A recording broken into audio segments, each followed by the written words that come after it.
a commencé avec les notions que j'explicitais tout à l'heure, avec ce que je commençais à dire sur la question de défense. Il doit être radical sur la possibilité d'une prospérité européenne et française, sans naïveté. Et c'est d'ailleurs le seul moyen d'être respecté par les Américains, les Chinois et les grands émergents. Aussi longtemps que nous leur tiendrons un discours qui est le contraire de ce qu'ils font pour eux et chez eux, nous serons vus comme les grands naïfs de l'histoire.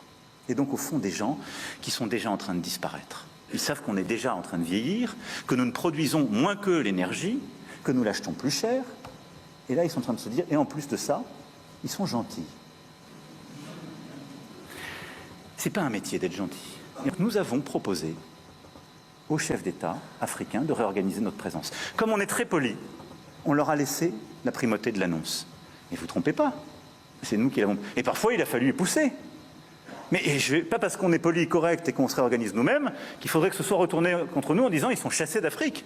Je peux vous dire que dans bien de ces pays, on ne voulait pas enlever l'armée française ou même la réorganiser. Mais on l'a assumé ensemble. C'est ça le partenariat. Et donc oui, nous sommes en train d'ouvrir un partenariat de sécurité et de défense nouveau, où on aura des bases stratégiques. Djibouti en fait partie, c'est pourquoi elle est d'une toute autre nature. Je l'évoquais devant nos militaires, elle sera pérenne, stable, parce qu'elle est régionale. Et on va demander à nos partenaires de savoir exprimer leurs besoins en termes de défense. Mais on va faire plus de formation, plus d'équipements, plus de renseignements, plus de contrats aussi dans la durée de défense. On va qualifier la menace avec eux. Et on va aussi inventer une nouvelle relation, comme on l'a fait ces dernières années avec le Bénin, relation inédite, comme on va le faire avec le Nigeria, où on a commencé un dialogue stratégique qui n'existait pas jusqu'alors, ce qui était une aberration.